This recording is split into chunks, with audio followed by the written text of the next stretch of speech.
Aujourd'hui, je vais vous présenter quelque chose qui a vraiment fait date dans l'histoire du gadget de la magie, puisqu'en 1973, Pif Gadget a édité 6 numéros consacrés à la magie. Mais ce qui me tient particulièrement à cœur, c'est que le conseiller en magie de cette année était l'un de mes grands amis. Il s'agit de Jean Delaude. Jean Delaude était un magicien de cabaret, excellent manipulateur, de grandes connaissances. Que trouvait-on dans ces pifs? Quel tour trouvait-on? En voici un. Ici, une petite boîte. Vous voyez, c'est le petit pif qui est ici. Ça s'appelle le passe-passe. Et là, une tirette. Une tirette avec simplement un logement pour déposer une pièce. Et comme nous sommes en 73, lorsque le gadget a été sorti, eh bien, on utilisera la monnaie de l'époque, c'est-à-dire une pièce de 1 franc.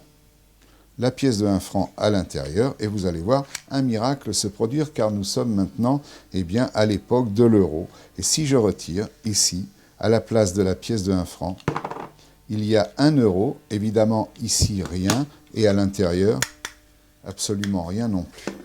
Vous voyez que ces gadgets sont vraiment magiques.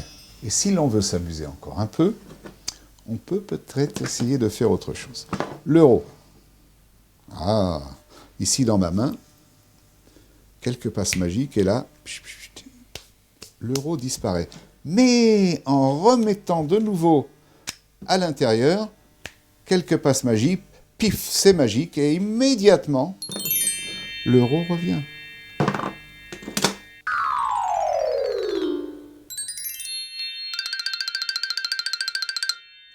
Aujourd'hui, je vais vous gâter.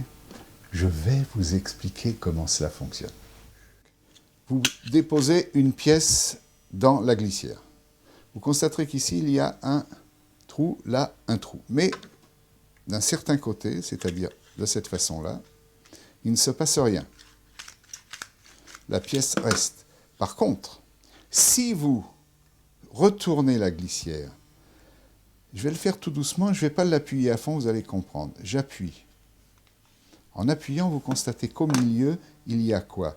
Il y a, je vais prendre un petit crayon pour bien vous montrer, il y a ici un petit tiroir secret qui coulisse, dans lequel il y a, eh bien, d'un côté la pièce, et de l'autre côté, en continuant de pousser, il y a un petit clou à l'intérieur qui pousse le tiroir, et quand on fait ça, ben, la pièce disparaît. Si l'on retourne, ça pousse le tiroir dans l'autre sens, voyez-vous, et là, si je vais à fond, ben, la pièce revient.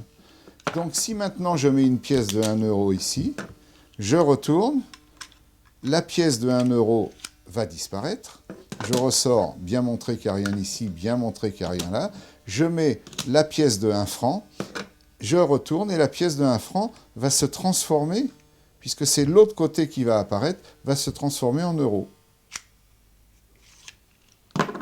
Si je retourne, je fais revenir, bien sûr, la pièce de 1 franc. Lina, Ouais, je vais te faire un tour de magie. vas-y. Car je prends une pièce de 10 centimes, je le mets dans la boîte. Ouais.